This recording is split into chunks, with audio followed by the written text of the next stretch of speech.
चलिए बच्चों, चलते हैं अपनी नेक्स्ट वीडियो की तरफ। लास्ट वीडियो में हम लोगों ने इलेक्ट्रिक फील्ड के कॉन्सेप्ट को सीखा और इलेक्ट्रिक फील्ड के मेजरमेंट को सीखा। जो हमने सीखा था कि E is equal F upon Q, यानी that means electric field, the intensity of electric field is the amount of the force acting on unit charge placed at that point. ये हमने लास्ट वीडियो में सीखा। अब इस video की ओर रुख करते हैं। अब इस वीडियो में हम क्या सीखने वाले हैं? अभी आपने ये सीखा बेटा कि जैसे आपको किसी पॉइंट की इलेक्ट्रिक फील्ड के अंदर किसी पॉइंट की इंटेंसिटी चाहिए कि वहां पर कितना इलेक्ट्रिक फील्ड है, तो बेटा अभी आपको क्या करना पड़ता है? आपको एक 1 कूलम का चार्ज लेना पड़ता है और 1 कूलम का चार्ज उस पॉइंट पे रखना पड़ता है और 1 कूलम चार्ज पे जितना फोर्स लगेगा वो उस पॉइंट की इंटेंसिटी बनती है। लेकिन हम ये सोचते हैं कि अगर मैं आपसे ये कहूं कि हमारे पास एक 10 कूलम का चार्ज है, समझिएगा ध्यान से, 10 कूलम का चार्ज है और 10 कूलम के चार्ज से बना हुआ एक इलेक्ट्रिक फील्ड है और इस इलेक्ट्रिक फील्ड में चार्ज से 20 सेंटीमीटर की डिस्टेंस पर कितनी इंटेंसिटी होगी। अब आप कहोगे सर 20 सेंटीमीटर पे पता चल जाएगा 1 कूलम चार्ज रखेंगे। यस, प्रोसेस वही है, फंडामेंटल वही है। वहां 1 कूलम चार्ज रखेंगे, 1 कूलम चार्ज पे क्या लगेगा? फोर्स लगेगा। फोर्स लगने के बाद हम क्या निकाल सकते हैं? वहां की इंटेंसिटी। तो हम वही करने वाले हैं, बट हम एक डायरेक्ट मेथड निकाल सकते हैं, सीधा 20 सेंटीमीटर डिस्टेंस पे बिना 1 कूलम चार्ज रखे हुए फोर्स कैलकुलेट करना, इलेक्ट्रिक फील्ड कैलकुलेट करना। कैसे? देखते हैं। देखिए इधर इधर देखिए बेटा, यहाँ पर हमने एक पॉजिटिव चार्ज लिया। क्या लिया बेटा? एक पॉजिटिव चार्ज। पॉजिटिव चार्ज का क्या बन गया? Electric field. अच्छा, this is a point charge. आपको पता अभी हम सिर्फ और सिर्फ किस पे बात करते हैं? पॉइंट चार्जेस पर, क्योंकि हमारा कूलम्स लॉ किस पे लगता है? पॉइंट चार्जेस पे। एक ऐसी एजम्पशन जो हमारे लिए कैसी होगी? इजी बना देती है चीजों को। ठीक है, ये हमारे पास एक चार्ज रखा हुआ है जिसे हम कह सकते हैं क्यू। क्या रखा हुआ है? Charge Q. ये चार्ज क्यू से कितना इलेक्ट्रिक फील्ड के अंदर ही आर डिस्टेंस पर एक पॉइंट है पी। क्या बेटा है? आर डिस्टेंस पे एक पॉइंट पी है। इस पॉइंट पी पर हमें क्या चाहिए? इलेक्ट्रिक फील्ड की इंटेंसिटी। अब आप कहोगे सर आपने ई लिखा जब किया तो ये वेक्टर क्वांटिटी, तो आपको तो वही वेक्टर भी लगाना। हाँ बिल्कुल, वेक्टर लगाना चाहिए। हमने वेक्टर लगा दिया। क्लियर है इतनी बात बेटा? अब चलिए आगे चलते हैं। वेक्टर लगाना चाहिए तो आपको पता पहले वेक्टर बनेगा। तो आपको पता पॉजिटिव चार्ज है तो पॉजिटिव चार्ज से किधर की तरफ? दूर की तरफ एक वेक्टर बनेगा। आपको ये वेक्टर चाहिए। बात समझ में आई? चलिए, यहाँ पर इलेक्ट्रिक फील्ड कितना होगा? तो अब देखिए, अगर यहाँ पर इलेक्ट्रिक फील्ड आपको चाहिए तो कैलकुलेशन तो वही करनी पड़ेगी आपको। क्या? एक 1 कूलम का चार्ज यहाँ पुट करना पड़ेगा। 1 कूलम का चार्ज आपके पास नहीं हुआ तो हम क्या करेंगे? तो हम करेंगे let consider a charge Q naught, a test charge Q naught which is put at point P. हमने कहा रख दिया? पॉइंट पी पे क्यू नॉट। अब आप कहोगे सर आपने बोला था 1 कूलम, आपने रख दिया कितना? Q not. That means 1 coulomb से ज्यादा अमाउंट का चार्ज रख दिया आपने। ये तो मेजरमेंट से गलत हो गया, हम बाद में इसको सेटल कर लेंगे। फिलहाल यहाँ पे हमने कितना चार्ज रखा है बेटा? Q naught. अब हम इस पे क्या कैलकुलेट करेंगे? फोर्स कितना लग रहा है? फोर्स इधर ही लगेगा। फोर्स कैलकुलेट करते हैं तो आपको पता है दो चार्जेस है, ये चार्ज इस चार्ज पे फोर्स लगा रहा है। फोर्स कैलकुलेट करना आता है? बिल्कुल आता है। दो चार्जेस के बीच में फोर्स निकलता है कूलम्स लॉ से। तो मैग्नीट्यूड ऑफ फोर्स क्या निकला? एफ इज इक्वल स्मॉल के, या फिर हम लिख सकते हैं 1 अपॉन 4 पाई एप्सिलॉन नॉट, यानी कि वैक्यूम के लिए Q, दूसरा charge Q naught upon distance r square. This is the force. हमने फोर्स कैलकुलेट कर लिया। ये फोर्स कितने पे लग रहा है बेटा? ये फोर्स लग रहा है Q नॉट चार्ज पे, जबकि इलेक्ट्रिक फील्ड क्या होता है? 1 कूलम चार्ज पे। तो इलेक्ट्रिक फील्ड अगर यहां से कैलकुलेट करोगे बेटा तो इलेक्ट्रिक फील्ड हो जाएगा F अपॉन Q नॉट। नहीं हो जाएगा? बिल्कुल हो जाएगा। F upon Q not. That means या तो आप इसको फॉर्मूला मान लीजिए, वरना पे कॉन्सेप्ट सीख लीजिए कि क्यू नॉट चार्ज पे कितना फोर्स लग रहा है? F। तो 1 कूलम चार्ज पे कितना लगेगा? F upon Q not. तो ये हमारा इलेक्ट्रिक फील्ड। क्लियर है? तो 1 कूलम क्यू नॉट चार्ज पे F लग रहा है और F कितना है हमारा? 1 upon 4 pi epsilon naught Q naught upon are square. और अपॉन में क्या है? ये क्यू नॉट। क्यू नॉट से क्यू नॉट क्या हो गया बेटा? कैंसिल हो गया। तो हमारा क्या बना? हमारा फॉर्मूला बन गया बेटा, इधर देखिएगा, फॉर्मूला बन गया electric field is equal 1 upon 4 pi epsilon naught Q upon are square. ये जो फॉर्मूला निकल के आया बेटा 1 upon 4 pi epsilon naught Q upon are square, ये फॉर्मूला जो है वो भी इलेक्ट्रिक फील्ड का, वो यही फॉर्मूला है। मैं आपको बताऊं तो देखो, यहीं से तो ये आया है। मतलब मेन फॉर्मूला क्या है? F upon Q not. लेकिन वो फॉर्मूले को कन्वर्ट कर दिया, मतलब हमने और डायरेक्ट बना दिया। मतलब आप किसी भी न्यूमेरिकल को यहाँ से भी सॉल्व कर सकते हो, कोई प्रॉब्लम नहीं, यहाँ से भी सॉल्व कर सकते हो और यहाँ से भी सॉल्व कर सकते हो, लेकिन ये फॉर्मूला आपके लिए बन गया डायरेक्ट। ये फॉर्मूला आपके लिए कैसे बन गया? डायरेक्ट बन गया। आप इसको डायरेक्ट यूज कर सकते हो। जैसे क्वेश्चन बोल रहा है calculate the electric field, calculate the intensity of electric field at a distance of 20 centimetre from a point charge of 20 coulomb.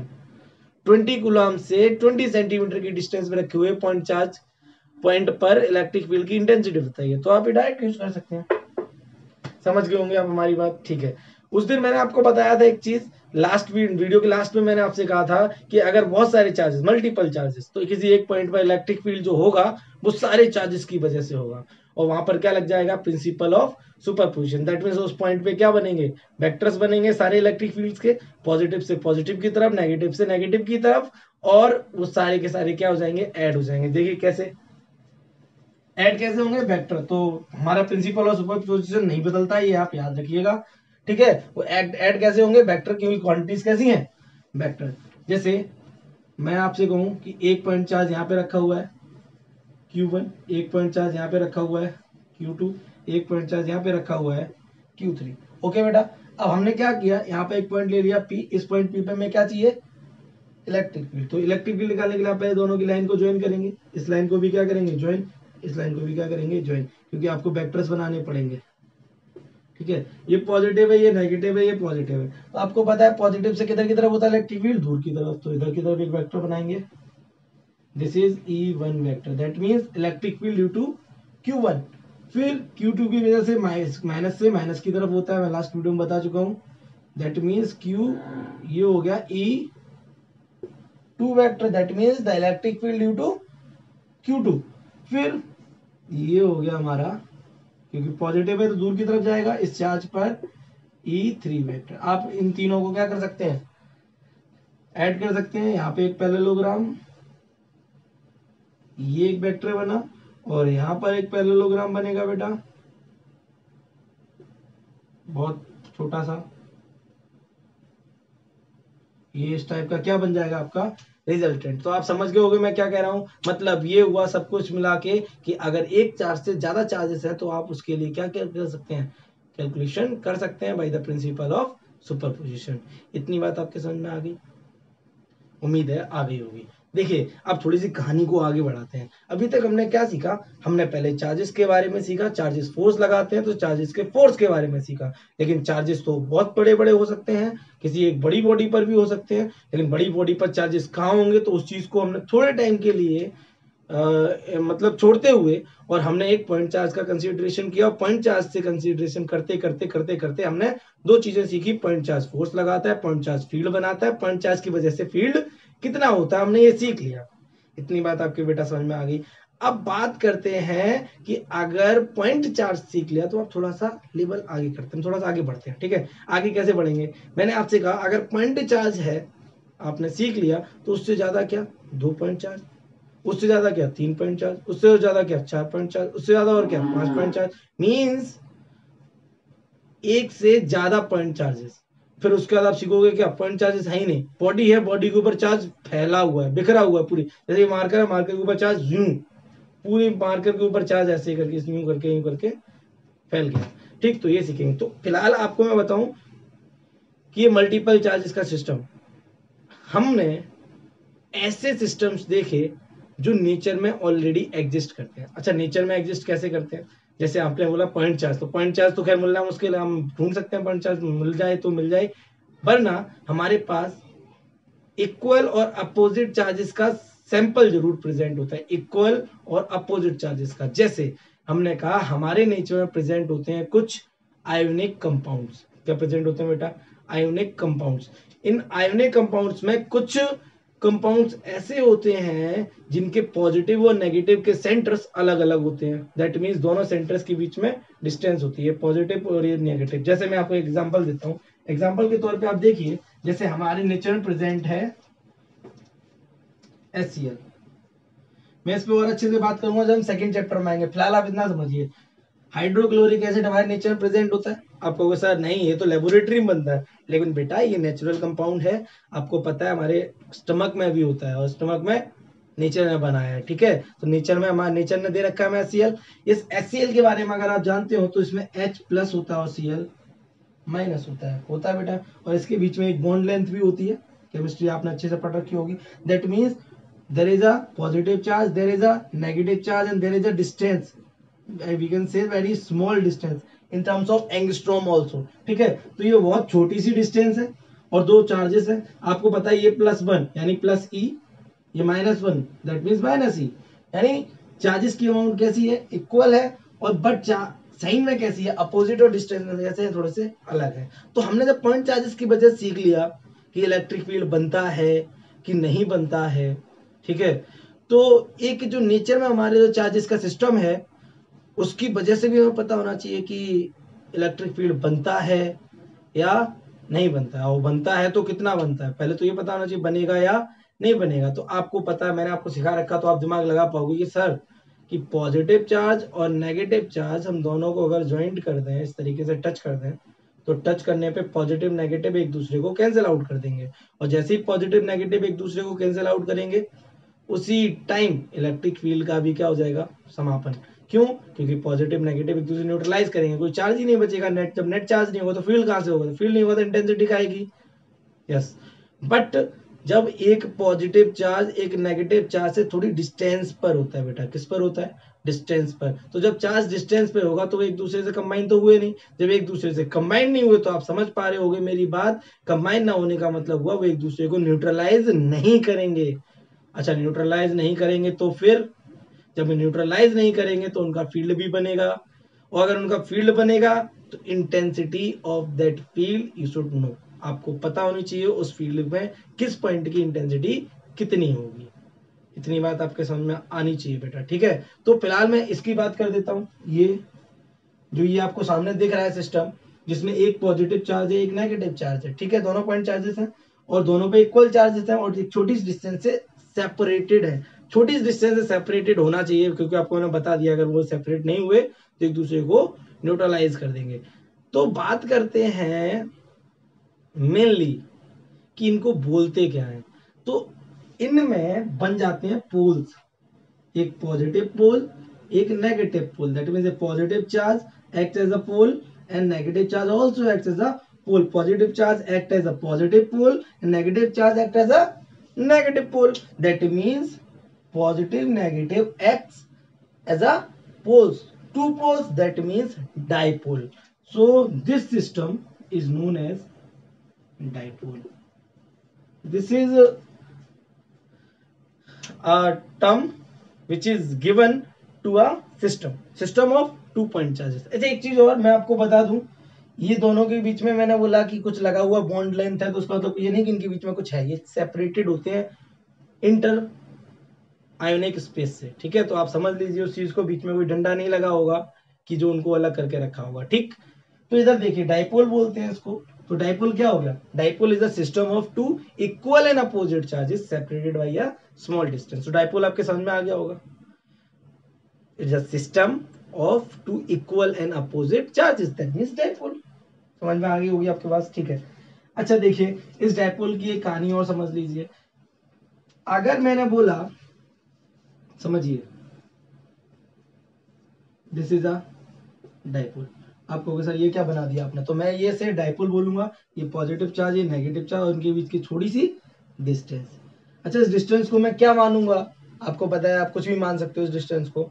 हम क्या मानेंगे वो अभी थोड़ी देर बाद हम सीख लेंगे, ठीक है। तो एक पॉजिटिव चार्ज एक नेगेटिव चार्ज, ये क्या बनाएगा,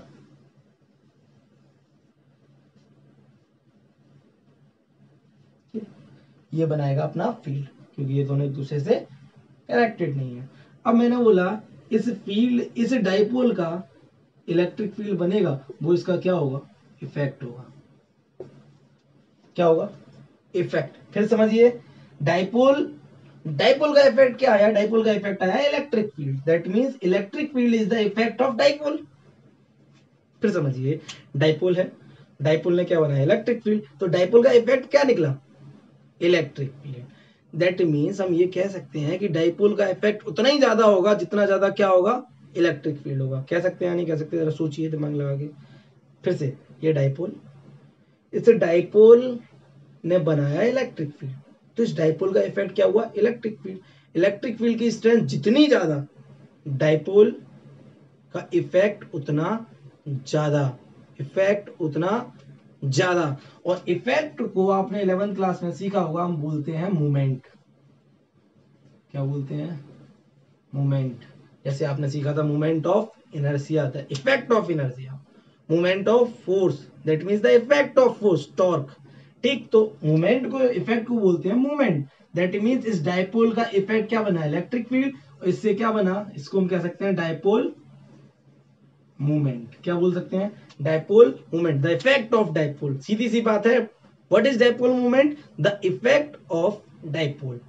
clear, this is a quantity which is measurable. क्या इसको मेजर कर सकते हैं, कैसे भाई, देखो डाइपोल मूवमेंट उतना ज्यादा होगा जितना ज्यादा इलेक्ट्रिक फील्ड होगा, सिंपल सी बात है, जितना ज्यादा इलेक्ट्रिक फील्ड उतना ज्यादा डाइपोल मूवमेंट। तो डाइपोल मूवमेंट को हम डिनोट करते हैं किससे, पी से। किससे नोट करते हैं बेटा, पी से। तो P is directly proportional to electric field. Obvious सी बात, डाइपोल मोमेंट इलेक्ट्रिक फील्ड के डायरेक्टली प्रोपोर्शनल होगा, लेकिन इलेक्ट्रिक फील्ड ज्यादा तब होगा जब ये चार्जेस बड़े होंगे। तो that means P is directly proportional to any charge, क्योंकि दोनों इक्वल है तो कोई भी एक चार्ज ले लीजिए, तो चार्ज जितना ज्यादा होगा इफेक्ट उतना ज्यादा होगा। इतनी बात समझ में आई। दूसरा अगर मैं बोलूं, तो अगर ये दोनों एक दूसरे के पास आते गए, कम होती गई डिस्टेंस, तो इफेक्ट कम होता जाएगा। सोच के देखिए, अगर ये दोनों एक दूसरे के पास आते गए और पास और पास, तो आपको पता है एक टाइम ऐसा आएगा जब एक दूसरे को क्या कर देंगे, न्यूट्रलाइज कर देंगे। तो न्यूट्रलाइज कर देंगे उससे पहले, यानी ये जितनी दूर होंगे उतना ज्यादा इफेक्ट होगा इनका। तो हम कह सकते हैं P is directly proportional to the distance, और डिस्टेंस को मानते हैं बेटा 2l। मैं भी आपको बताऊंगा क्यों। तो ये डायरेक्टली प्रोपोर्शनल हो गया किसके, 2l के। तो यहां से p का फॉर्मूला क्या बनता हुआ दिख रहा है, q इंटू 2l। ये q क्यों है, ये 2l क्यों, आप समझिए। 2l में 2 कुछ नहीं है, ये याद रखना। ये पूरा 2l ही क्या होता है, length of the dipole. 2l क्या होता है, लेंथ ऑफ द डाइपोल। तो q into 2l, this is the electric dipole movement. क्या होता है बेटा, ये इलेक्ट्रिक डाइपोल मूवमेंट। इतनी बात आपके समझ में आ जानी चाहिए अच्छे से, ठीक है। तो आपने सीखा क्या कि हमारे नेचर में एक सिस्टम होता है इक्वल और अपोजिट चार्जेस का, और इक्वल और अपोजिट चार्जेस से मिलकर बनता है एक डाइपोल। डाइपोल भी क्या बनाता है, इलेक्ट्रिक फील्ड। इलेक्ट्रिक फील्ड कितना ज्यादा स्ट्रॉन्ग है डाइपोल का, इस चीज की क्वांटिटी, इस चीज की मेजरमेंट, पर्टिकुलर मेजरमेंट कौन देता है, dipole movement. That means the effect of dipole. और वो डाइपोल मूवमेंट कौन डिसाइड करेगा, चार्ज और दोनों चार्जेस के बीच की distance. That means there is a quantity which is electric dipole movement. We can say also electric dipole moment, electric dipole moment, P is equal Q into 2L. So we have two quantities, one is electric field and the other is electric field intensity, both are same, so you know, but the other quantity is electric dipole moment. Clear है इतनी बात। चलिए आगे चलते हैं थोड़ा सा। अब मैंने आपसे ये कहा कि अगर इसका इलेक्ट्रिक फील्ड बनता तो मेजरमेंट होनी चाहिए, नहीं होनी चाहिए। क्यों, हमने मेजर करना सीखा नहीं है क्या, बिल्कुल सीखा है। आप कहोगे सर हमने तो 10-10 12-12 चार्जेस की वजह से, पॉइंट चार्जेस की वजह से किसी एक पॉइंट पे इलेक्ट्रिक फील्ड निकालना सीख लिया, ये तो फिर भी कितने हैं, 2 चार्जेस हैं बस। तो क्या करना है, किसी भी पॉइंट पे, जिस पॉइंट पर आपको इलेक्ट्रिक फील्ड चाहिए, उस पॉइंट को पहले आप दोनों चार्जेस से ज्वाइन कर देंगे ताकि आप वेक्टर बना पाए, और वेक्टर बनाने के बाद आप सिर्फ और सिर्फ उनका वेक्टर सम कर देंगे, बस आपका रिजल्टेंट आ जाएगा। वही रिजल्टेंट क्या हो जाएगा, वो 2 चार्जेस। आप ये समझ लीजिए डाइपोल क्या है, only group of 2 charges. Clear, equal और अपोजिट। तो देखो सबसे पहले क्या होता है, हमारा डाइपोल ऐसे रखा हुआ है, ये पॉजिटिव चार्ज, ये negative, that means it is plus q, it is minus q। Clear बेटा। अब इससे क्या, इसके एक्सियल, एक्सियल क्या होता है, डाइपोल के अलोंग जाने वाली एक्सिस, ठीक है, वो उसकी एक्सिस होती है। डाइपोल की लेंथ के अलोंग जाने वाली लाइन क्या कहलाती है, उसकी एक्सिस। इस एक्सिस पर कोई भी पॉइंट कंसीडर करूं मैं, कोई भी पॉइंट, इस एक्सिस में मैंने क्या किया, एक पॉइंट कंसीडर किया। इस पॉइंट पर मुझे क्या चाहिए, इलेक्ट्रिक फील्ड चाहिए। फिर से इस पॉइंट पर मुझे क्या चाहिए, इलेक्ट्रिक फील्ड चाहिए। तो इस पॉइंट पर इलेक्ट्रिक फील्ड कैलकुलेट करेंगे। तो इस पॉइंट को बोलेंगे क्या, पहले ये समझिए, इस पॉइंट को बोलते हैं एक्सियल पॉइंट। क्या बोलते हैं, Why axial point? This point may be here and this point may be also there. That means ये point यहाँ भी हो सकता है, यहाँ भी हो सकता है, यहाँ भी, यानी इस एक्सिस पे कहीं भी हो सकता है ये point. That's why we are calling this point as a axial point.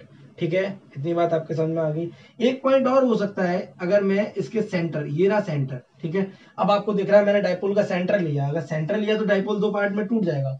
मतलब डिस्टेंसेस के तौर पे अगर मैं चाहूँ तो दो पार्ट में टूट सकता है. अगर दो पार्ट में टूट सकता है ये डाइपोल, और अगर आपने इसकी डिस्टेंस एल ली होती तो ये L/2 हो जाती और ये भी L/2 हो जाती. तो कोई फर्क नहीं पड़ता बेटा अगर L/2 हो जाती, लेकिन L/2 होने से आपकी कैलकुलेशन में बहुत फर्क पड़ जाता है. ठीक है बेटा, तो जरा देखिए देखते देखते चलिए. इसलिए हमने इसको 2L लिया ताकि ये L हो जाए आधा और ये भी क्या हो जाए L, तो कैलकुलेशन इजी चलती चले और कुछ भी नहीं अंतर है इसमें. ठीक है, तो 2L का मतलब पूरी डिस्टेंस. इसके परपेंडिकुलर भी एक एक्सिस होती है. क्या होती है इसके परपेंडिकुलर एक्सिस? इसको हम कहते हैं इक्वेटोरियल एक्सिस. क्या बोलते हैं बेटा? Equatorial axis. इस डाइपोल के इस एक्सिस के परपेंडिकुलर एक एक्सिस होती है, इसको हम बोलते हैं इक्वेटोरियल एक्सिस. इस पर भी पॉइंट हो सकता है, उन पॉइंट पर भी क्या निकाल सकते हैं हम? Electric field. और उसको बोलते हैं electric field eight the equatorial points. इनको क्या बोलेंगे? Equatorial point. एक्सिस इक्वेटोरियल है तो उस पर प्रेजेंट पॉइंट भी कैसे होंगे? इक्वेटोरियल. तो आपने क्या सीखा? डाइपोल की लेंथ के अलोंग जाने वाली लाइन एक्सिस होती है और उस पर प्रेजेंट हर एक पॉइंट क्या कहलाएगा? Axial point. डाइपोल के परपेंडिकुलर जाने वाली लाइन क्या कहलाती है? Equatorial line, equatorial axis. और उस पर प्रेजेंट हर एक पॉइंट क्या कहलाएगा? Equatorial point. तो देखो आपके सिलेबस में दो टॉपिक्स हैं. एक टॉपिक है कि आपको इसकी एक्सिस पर किसी भी पॉइंट पर इलेक्ट्रिक फील्ड कैलकुलेट करना है.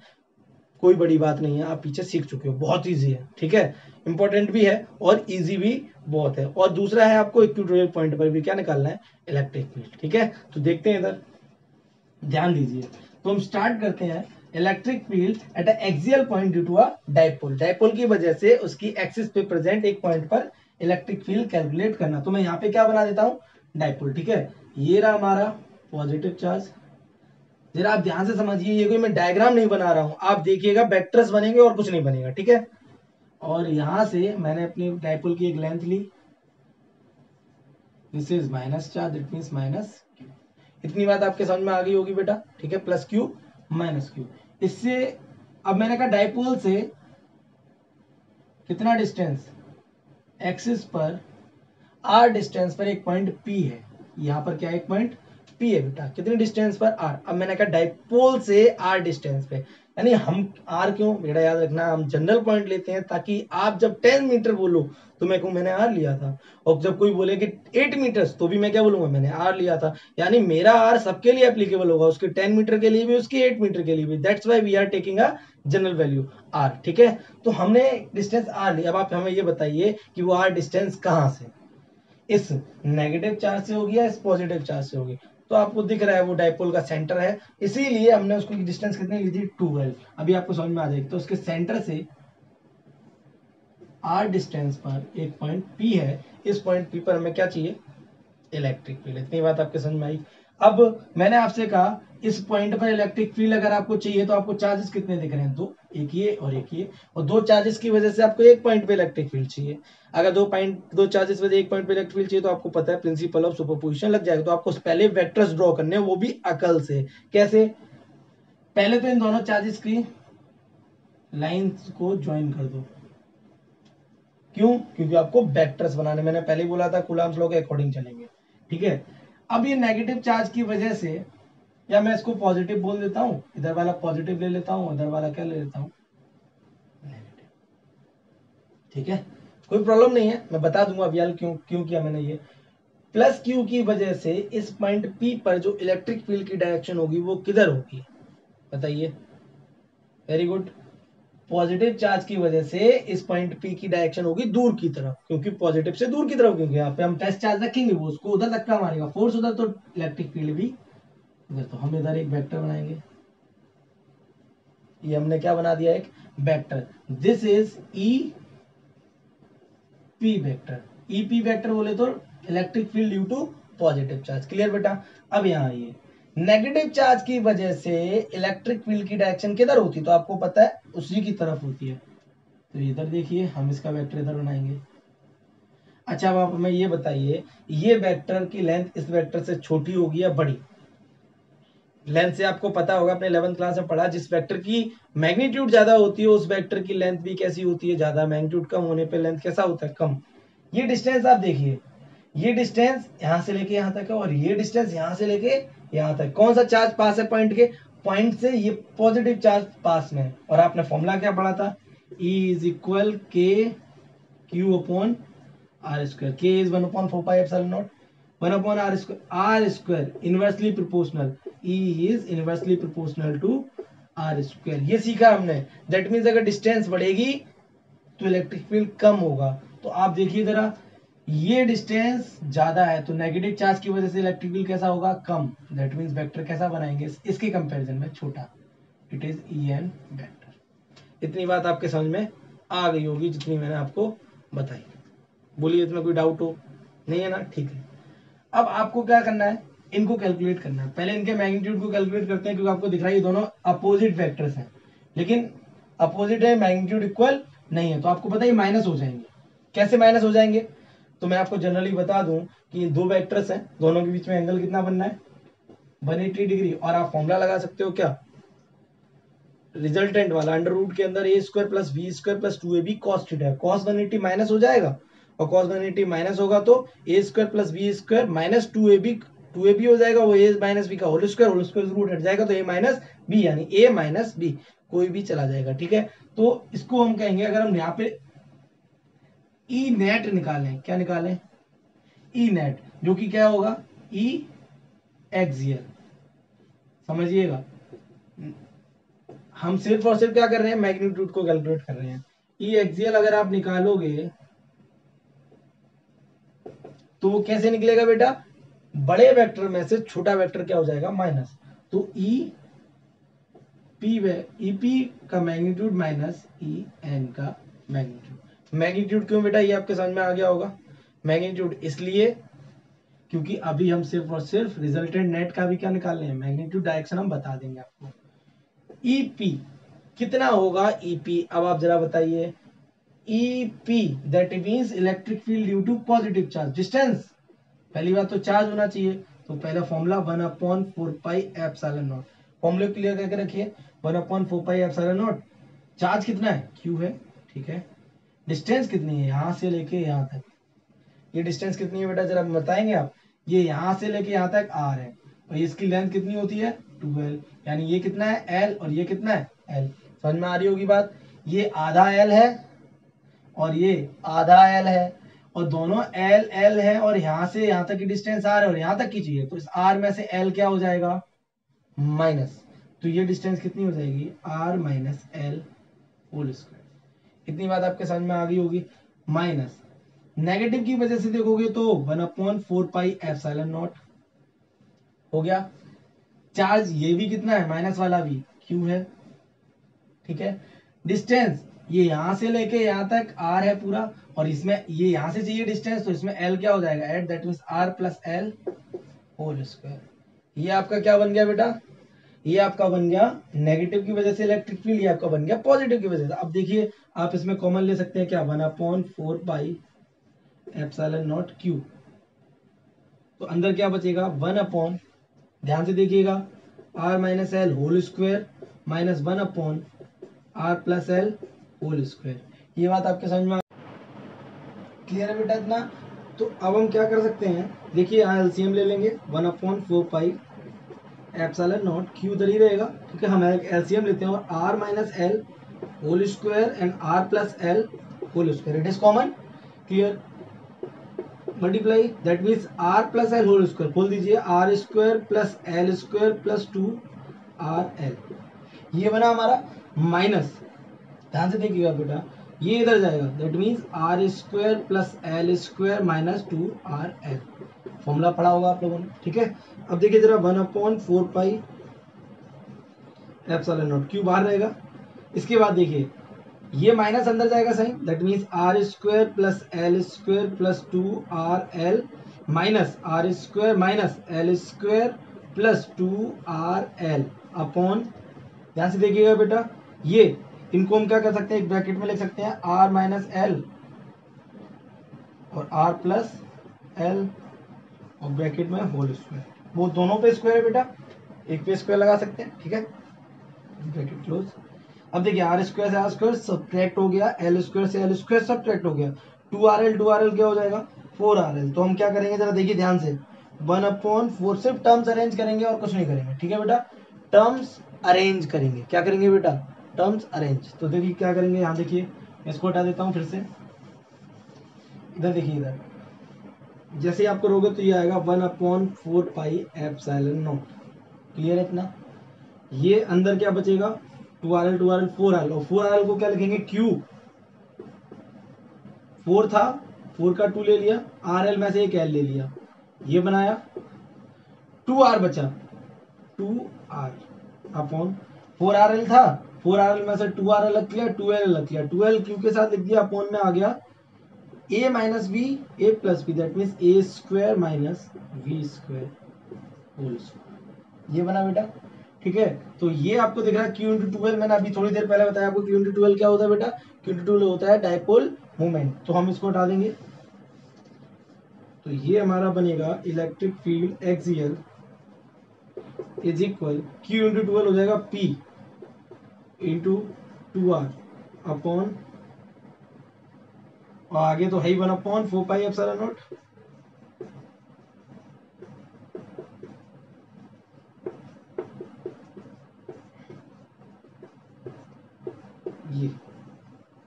ये आपका बन गया electric field due to a dipole on a axial point.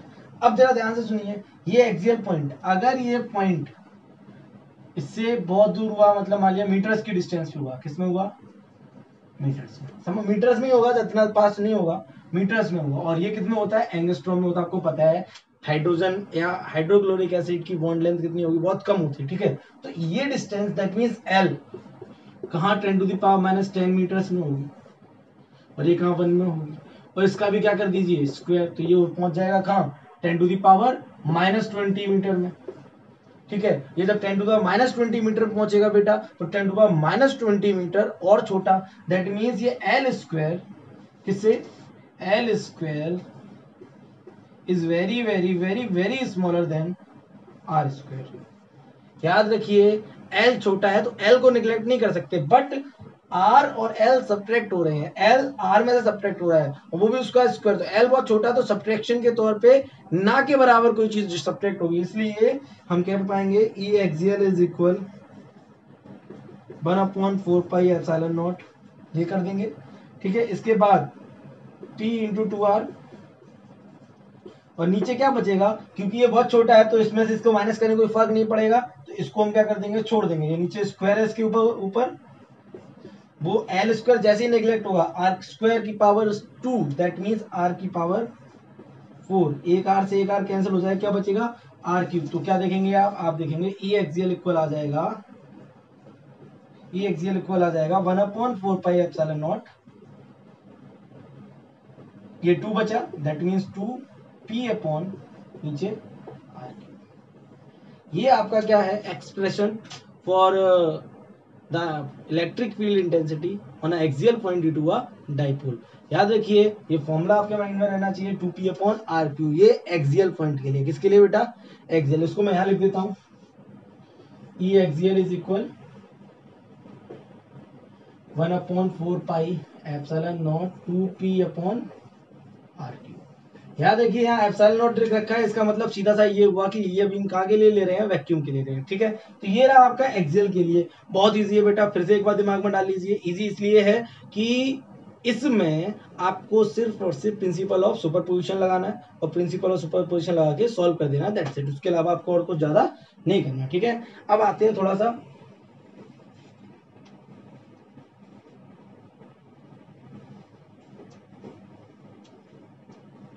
इसके इक्वेटोरियल पॉइंट पे। तो देखिए सबसे पहले मैं आपको कुछ बना के दिखाता हूँ, क्योंकि आपको पता है वेक्टर्स बनाना मेन चीज है, डायग्राम नहीं होता वेक्टर्स बनते हैं। तो वेक्टर्स कैसे बनेंगे जरा देखिए, हम क्या लेंगे, एक डाइपोल बनाएंगे positive, there is a length negative, ये समझ में आ गया होगा, ठीक है। ये इसका सेंटर है, सेंटर से r डिस्टेंस पे x ये रही इसकी इक्वेटोरियल एक्सिस, ये r डिस्टेंस पर एक पॉइंट है P, r डिस्टेंस पे एक पॉइंट क्या है P। इस पॉइंट P पे आपको क्या चाहिए, इलेक्ट्रिक फील्ड इंटेंसिटी। किसकी वजह से, दोनों की वजह से, बोले तो डाइपोल की वजह से। तो सबसे पहले आप क्या करेंगे, इस चार्ज को इस पॉइंट से मैच कराएंगे, कराना ही पड़ेगा क्योंकि आपको वेक्टर बनाना है, ठीक है। वो पॉजिटिव है नेगेटिव बात की बात है, और इस पॉइंट को इस चार्ज से मैच कराएंगे। इतना आपने कर लिया, क्यों किया, क्योंकि आपको वेक्टर्स बनाना है, ये माइंड में रखिए आप। पॉजिटिव चार्ज से vector along the joining line किधर की तरफ, दूर की तरफ, तो ये वेक्टर किधर बनेगा, इधर। कोई दिक्कत इसमें, कोई दिक्कत नहीं होनी चाहिए। और ये कौन सा वेक्टर हो गया, ई पी वेक्टर। कौन सा वेक्टर हो गया, ई पी वेक्टर, कोई दिक्कत नहीं, ठीक। अब आइए इस पे, नेगेटिव की वजह से उसी की तरफ होती है इलेक्ट्रिक फील्ड की डायरेक्शन, तो ये इधर बन गया, ये हो जाएगा ई एन वेक्टर। कोई दिक्कत वाली बात, कोई दिक्कत वाली बात नहीं। अब आपको दिख रहा है कितने वेक्टर्स हैं इस पॉइंट पे, दो, दोनों क्या हो जाएंगे, ऐड हो जाएंगे। फिलहाल आप एक चीज समझिए ध्यान से, ये लेंथ कितनी होती है 12, हमारे डाइपोल की लेंथ 12 होती है ना, तो ये कितना हो जाएगा L, और ये कितना हो जाएगा L। कोई दिक्कत वाली बात नहीं, ठीक है बेटा। ये L हो जाएगा, मान लिया ये डिस्टेंस कितना होगा, ये डिस्टेंस अगर आप कैलकुलेट करो तो आप ध्यान से देखो, ये बन गया एक राइट एंगल ट्राइंगल, ये R है, ये L है, तो ये हो जाएगा अंडर रूट के अंदर R square plus L square, ठीक है। और ये भी क्या हो जाएगा, ये लेंथ भी हो जाएगी same, R square plus L square. Region, दोनों कॉन्ग्रुएंट एंगल्स हैं। ये 90 हो गया, ठीक है। अब ध्यान से देखें आप, मान लिया ये एंगल आपका थीटा है, ये एंगल क्या हो गया आपका थीटा, और ये एंगल भी क्या हो गया थीटा, क्योंकि दोनों कॉन्ग्रुएंट है 90, ये दोनों सेम है, सेम बेस है, तो आप समझ सकते हो ये दोनों कॉन्ग्रुएंट एंगल्स हो गए। कॉन्ग्रुएंट एंगल से समझ में आ जाना चाहिए बेटा आपको, आपने पढ़ा है 10th क्लास में कॉन्ग्रुएंसी, उससे आप समझ जाओगे, आरएचएस बन गई 90 90, one side common and hypotenuse, ठीक है, आप जो लगाना चाहें। इसके बाद अगर आप ध्यान से देखें, ये थीटा, तो ये थीटा मान लिया, कंसीडर कर लिया एंगल थीटा है, तो ये एंगल हो गया 2 थीटा। कैसे, ये हो गया एक्सटीरियर एंगल इस ट्रायंगल के लिए, ये इंटीरियर एंगल्स और ये एक्सटीरियर एंगल। अब आप क्या करेंगे, इन दोनों का बनाएंगे रिजल्टेंट, तो आपका पैरेललोग्राम क्या बनता है, ये इस टाइप से, इसके पैरेलल एक लाइन और इसके पैरेलल एक पैरेललोग्राम बन गया, और आपको क्या बनाना है, एक रिजल्टेंट, बोले तो डायगोनल। ये आपका है ई इक्वेटोरियल। उम्मीद है आपकी ये बात समझ में आ गई होगी, ये डायग्राम नहीं है, ये सिर्फ वेक्टर्स हैं, ठीक है। तो ये इक्वेटोरियल आपको निकालना होता है। ई इक्वेटोरियल क्या बनेगा, ध्यान से देखिएगा बेटा, सॉल्व बाद में कर लेंगे अभी, क्योंकि हमें आता है वो।